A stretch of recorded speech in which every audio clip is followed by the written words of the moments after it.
This is certainly one of the most difficult times to make LIHTC deals work. As you mentioned, higher construction costs, higher insurance costs, and I'll add to that less soft money from states and counties. To that end, the simple answer to the biggest challenge is gaps in permanent sources. Our industry has seen its fair share of challenges, and while construction costs and interest rates have started stabilizing, unfortunately, other challenges are surfacing.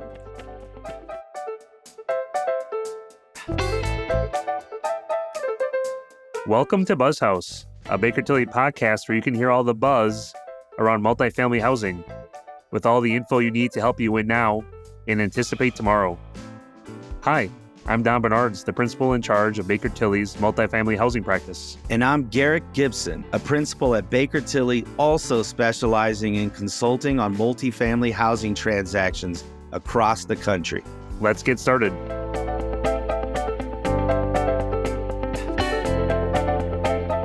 The low-income housing tax credit equity market has an annual volume that's approaching almost $20 billion.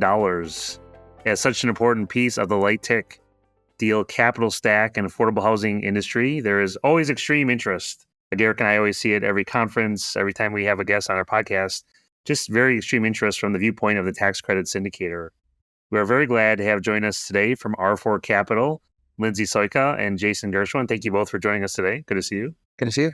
We'll jump into questions both around the overall market as well as key considerations in your deals from the equity perspective. With that, I'm going to turn things over to Garrick. Garrick? Thank you, Don. So Jason and Lindsay, thank you for joining us today. Before we get started into questions, would you both please let our listeners know a little bit more about your professional backgrounds as well as a bit about R4 Capital? Sure, happy to. Thank you for having us, Don and Garrick. We appreciate it. About my background, so I'm happy to start. I'm not sure how many people say that they want to be a tax credit syndicator when they grow up. Certainly I didn't. I don't know, maybe Lindsay, that was what you wanted to do. But I definitely took a very circuitous route to working in the LIHTC industry and with R4 Capital. In college, I wanted desperately to be a sports agent. I saw the movie Jerry Maguire and I was hooked. I studied business undergraduate, had internships at a couple of major sports agencies, and decided to go to law school to try to pursue that dream. After my second year in law school, I went to Weil Gotshal as a summer associate, in big part because the lawyer who represented the players' associations for the NHL, NBA, NFL ran a group there. But that lawyer was in litigation, and I much preferred my rotation to corporate and private equity. I also realized that being a sports fan is way more fun than being a fan and working in sports. So when I graduated law school in the private equity group at Weil Gotshal made me an offer, I went and joined that group. I worked there for a few years, and then I left to join a market rate real estate development company. After 3 years there, I met through a headhunter, somebody that was starting a boutique investment bank who had run tax advantage investing at Morgan Stanley before the financial crisis. And he and I were somewhat of a two-man shop, and it's there where I got my introduction to LIHTC and affordable housing. We got hired, more because of him certainly than me, as the restructuring advisor to an affordable developer from the Bay Area. And performing the due diligence, putting together all the models, materials, and then marketing and selling off those assets was a crash course in learning about LIHTC for me. In doing our many site visits out on the West Coast, I was particularly drawn to the reactions of the tenants, how proud they were of their units, how appreciative they were to the developer and to the property management staff. In early 2011, while still working at that company, we were marketing a large LIHTC deal in New Orleans, and I negotiated a confidentiality agreement with Alan Cohn, the longtime tax credit lawyer, who at the time lived in the same town as me. And though I was invested in by that deal, Alan one day called me and in his gruff Alan voice, for all those of you who know Alan, asked if I was happy. And I didn't really know what that meant, but he asked if I was happy and that he wanted to introduce me to his longtime good friend and biggest client, Mark Schnitzer. Mark is certainly well known in the industry. And at that time, Mark had left Centerline a couple of years before and was finalizing the business plan for R4 Capital. Mark and I met on his 50th birthday. He may kill me for aging him like that. But we hit it off. We hit it off immediately, and he offered me the first ever job at R4. So on May 1st of 2011, R4 began. I joined Mark, and we started as a new syndication firm, trying to answer the question, why did the world need another LIHTC syndicator at the time? So sort of moving over to why about R4 Capital and why the world needed another syndication firm. R4 is a real estate investment firm that specializes in affordable housing. Affordable housing is all that our 100 employees have expertise in. It's all that we do. There are three legs to the R4 stool, so to speak: equity, debt, and most recently development, sort of limited development. On the equity side, where I spend most of my time, We closed our first $80 million fund back in 2012. And since then, we've closed and managed more than $6.3 billion of LIHTC equity. That's in 37 multi-investor funds and 13 single investor or proprietary funds. We have investments. Just last week, we closed our 500th equity investment. So we have more than 500 properties located in 49 states and territories. We have 3 properties out in the Northern Marianas Islands in Saipan. And we don't yet have a property in West Virginia or Wyoming. So any developers listening who have properties there, we're interested. On the debt side of our business, in 2016, Jim Spound and Tara Nussbaum joined us to start R4 Capital Funding as a subsidiary of R4. R4CF is a tax-exempt lender that provides mortgage capital for affordable housing properties also across the country. And to date, R4CF has originated and services more than $3.5 billion of tax-exempt debt on behalf of our institutional investors. As for development, most recently in 2021, we formed Forward Housing to specialize in the acquisition and rehabilitation of affordable housing properties. Led by Alex Magliazzi and drawing on the expertise and experience of many R4 team members, Forward Housing has to date closed on 10 acquisitions also across the country. And with that, I'll turn it over to Lindsay. Thank you. And thank you again for having me. So I work in acquisitions at R4 Capital, covering the Mid-Atlantic and Midwest portions of the country. I've been at R4 for over 10 years, and prior to that, worked at Related Capital or Charter Mac or Centerline, as some of you may know it as. I've worked on both the debt and equity side of the business, all in acquisition and originations, and have been in this line of business since 2004. Prior to entering the LIHTC world, I worked at Lehman Brothers, which may age me as well. All right. Thank you both for that background information. We're going to go ahead and jump into our questions. Lindsay, I guess I'll start with you for our first question. So given this post-COVID world that we've been in and this economic climate, what are the biggest challenges that you're facing in closing LIHTC deals? And how are you navigating items that we've seen a lot of fluctuation in, from insurance costs to construction cost increases to interest rate increase and other things, but those are some of the main ones. This is certainly one of the most difficult times to make LIHTC deals work. As you mentioned, higher construction costs, higher insurance costs, and I'll add to that less soft money from states and counties. To that end, the simple answer to the biggest challenge is gaps in permanent sources. Our industry has seen its fair share of challenges, and while construction costs and interest rates have started stabilizing, unfortunately, other challenges are surfacing. I would say insurance costs and increased operating expenses have been very problematic for rural deals where rents are suppressed. To that end, we've seen developers and insurance carriers become very creative to help offset the increases, including more and more income averaging across projects. We've also seen the addition of state credits across the country. They've been certainly widespread to help fill gaps as well. And additionally, I'll add that across the market, both equity and debt, the creative financing solutions that have come to the market to minimize interest carry or increase basis have really been amazing. And I think we're going to continue to see that again. Thank you for that, Lindsay. Jason, how have you seen the investor demand for LIHTC projects shift over the last couple of years? It seems like again, since COVID and whatever is post-COVID, but really the last couple of years, how's investor demand looked? So I'd say over the last couple of years, investor demand for LIHTC projects has been remarkably steady. Of the more than $6.3 billion of equity that we have under management at R4, we have 106 bank investors totaling just less than 60% of our total equity, and 28 insurance companies totaling just more than 40% of our total equity. So notably, more than 86% of the equity that R4 has executed has been through a national, regional, or club-style multi-investor execution, and the other 14% is in one of our 13 proprietary funds.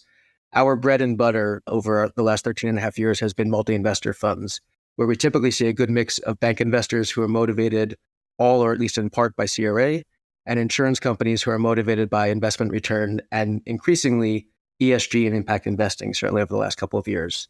The LIHTC industry has a fantastic track record built up over more than 35 years, and we believe that the market is at its best when there's a healthy mix of CRA bank and economically and now impact investment motivated insurance companies and other corporates. More specifically, talking about the last couple of years, from an R4 perspective, this year in 2024, we're on track to have our record year on the equity side. In 2021, we closed $773 million of equity, which was our record still to this date. And over the last 3 years, we've averaged about 734 million of equity closed. In 2024, we've already accomplished a lot, even though we haven't yet hit the fourth quarter, typically our busiest quarter. In 2024, we've already closed 673 million of equity with an additional 80 million already raised and a fresh year-end national multi-fund that we just put out in the market. So with some good fortune these next couple of months, we expect to end the year approaching or exceeding 900 million on the equity side, which, as I mentioned, would be a record and a record by a long shot. Generally, over the last couple of years, I would say that our insurance company investors and certainly some of the banks have been really focused on impact investing. At R4, we like to say that affordable housing is the original ESG impact investment, which can generate a measurable beneficial impact alongside a financial return. Our investors have definitely, and Lindsay and our acquisitions teams can attest, our investors have been more active in attending ribbon cuttings and grand openings, and they've been working collaboratively with our marketing group on press releases and more. While every investor has different particular areas of focus, when we evaluate new opportunities, we are definitely paying close attention to price per credit and leverage. Raising a lot of our equity through multi-investor funds is highly competitive, and so we always have to balance those key metrics like gross price per credit and a fund's must-pay debt leverage across the fund. So those are just a couple of examples of things that we look at carefully when evaluating opportunities across the country. Very good. And congratulations on kind of this record year. It's great to see that consistency and growth. Fingers crossed. Hey, Fingers crossed. Fingers crossed. Hey, just a quick follow-up question, Jason. And we're getting this question a lot just across the industry, right? We're all expecting 1, maybe 2 cuts yet this year. We'll see what 2025 looks like. How is that going to affect? Is it immediate? Is it kind of triculate? It seems like maybe the market's already somewhat adjusted to some of these cuts. What's your take on that? So it's a great question. I wouldn't say from an investor side that the anticipated rate cuts will have an immediate impact. Certainly at the property level, I'd say more certainly. As Lindsay and our acquisition team members can attest, and she just mentioned, closing LIHTC investments at the lower tier these last couple of years with continued increased costs, continued rising insurance costs, interest rates that were supposed to move downward but sort of have been stuck for a while has not been easy. Developers have had to be creative in finding additional sources of soft funds, deferring more developer fee, and even in some cases coming out of pocket to get a deal closed.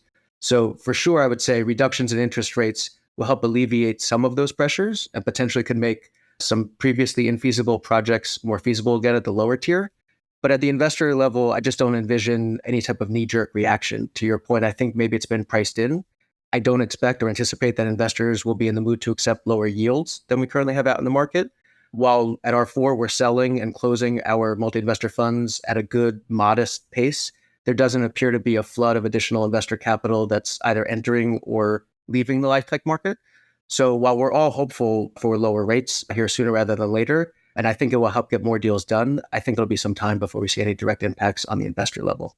Yeah, thank you for that, Jason. And also, this is actually a question for both, you or Lindsay, depending on how you want to answer it, but kind of alluding to your last response about, you still have kind of the same investors that are there, but what strategies are you actually employing to ensure that these LIHTC projects are remaining financially viable and remain attractive to investors in this environment?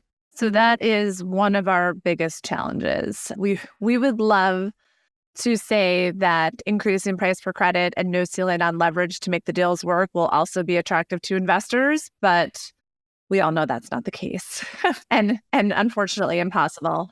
So what are things that we're looking for? Investors are looking for strong partners, including healthy guarantors and experience with navigating the ups and downs of our industry. We know that not every guarantor or developer has the balance sheet and or experience that is needed, but we can be creative with structuring operating reserves or ensuring the developer has chosen strong partners, including management or general contractor, and oftentimes we'll help in partnering them as well.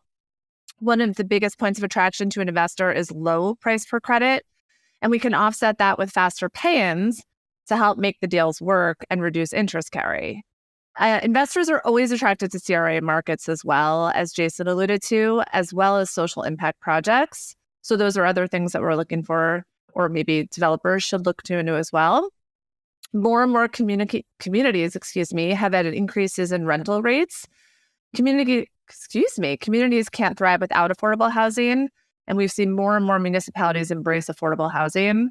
So we're hopeful that that will also impact a lot of additional soft funding to help these projects work. Yeah, I agree with everything that Lindsay just said. I don't have a ton to add. I would just note that, at R4, our business model as a syndicator may be a little bit different than some of our competitors.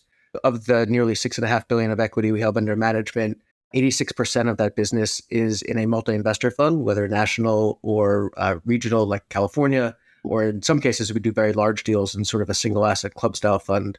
So we don't approach a deal or buy a deal with just one investor or one execution in mind. We sort of need to think more holistically. And so we need to ensure that there's not an erosion in sort of what I would call core LIHTC business terms. Certainly, many of our investors are a part of AHIC and closely follow the AHIC guidelines. And so, many of us have been doing this for a long time. I don't know that any leader or CEO of a syndication firm has more experience than Mark. It's impossible because he's been doing it since the credit became a part of the code back in 1986. And so, to us, when a developer asks for some material deviation on any term, or even if it has something to do with pricing or whatever it is, we need to make smart decisions for our own sake, and then certainly on behalf of our investors, so that Mark or I or other members of our team, when we're selling the funds and our investors, of our 135 investors, we have some investors that do a ton of due diligence on top of what we do, and others that do sort of more limited due diligence. But we need to be prepared that if any investor asks us a question of why did you agree to that term, why did you agree to that price on this particular deal, why did you agree to maybe deviate from an industry standard, we need to have sort of very clear explanation of why we made that decision. And so certainly, working with experienced developers, working with emerging developers that sometimes bring on long-term partners or consultants, we're happy to do all of it. But we definitely adhere to sort of those core LIHTC industry standards. Perfect. Thank you both for that. Lindsay, just one last question that we get a lot from developers. When a developer is, ready to go to the market to send projects out to syndicators, what are some of the first questions, hurdles a deal, has to pass, even to kind of move in your process? And kind of related is, are there must-haves, must-nots, when they send you a deal and when you're thinking about your end investors? We often don't like to use the word must not or no, but sometimes we have to. In today's market, and I think we've heard this common theme, one of the first things we look at right now is leverage. And while it's rare to have those must nots, sometimes escalated leverage can be just that. And I think you'll see that across the market right now. Another thing is high price per credit, as I mentioned earlier. It could be a deterrent because it can skew the fund average, as Jason pointed out, how we structure our funds. So, a large deal with a high price per credit can skew the entire fund. And investors simply are just not looking at high price per credit unless, again, there's always the CRA market or the need of a certain market for an investor. But in general, this is what we're seeing. Another thing that we look at is how realistic or conservatively has the developer underwritten their terms. Sometimes this can be vacancy or debt service coverage, including OpEx and rents, obviously with exceptions like 100% Section 8 or in-place rehabs in exceptional markets. But for the most part, we're not looking at a deal with low vacancy and low debt service coverage unless it has those exceptions. Otherwise, it could lead to debt cuts, which brings us back to our permanent source shortfall. Another thing, as I mentioned earlier, is experience of the developer and terms, as Jason mentioned too. So we're looking at required terms that can be a turnoff. So limited guarantees or legal terms that could deter us from getting a tax opinion. So obviously tax opinion is number one, but we know what our investors would be asking in terms of some of those legal issues that sometimes come up. So if we get an RFP that says this is what we need, we can often say like, we can't give that but, and have a conversation. Hard cost per unit. We are generally looking to see a minimum of $35,000 per unit on rehabs. So we'll look at that as, a first guide or something to ask as well. And I think lastly, we'll look at equity size. So we're in a position where we can be a little bit more flexible because of how our fund is executed. So we can handle larger deals in a unique way. Very small deals, however, can sometimes be harder to place. But we will look at all of these factors when making suggestions or asking questions, but just wanted to point out how all of these factors can have a large impact on our investment guidance. Very good, Lindsay. That's it for this episode of the BuzzHouse, catching up with Jason Gershwin and Lindsay Soyka from R4 Capital, talking about the LIHTC equity market and project underwriting. Once again, I'm Don Bernards. And I'm Garrick Gibson. Don't forget to subscribe so you don't miss an episode. For additional resources around multifamily housing, check out bakertilly.com. If you have a suggestion for the show, email us at build@bakertilly.com. That's BUILD @bakertilly.com. See you next time on BuzzHouse.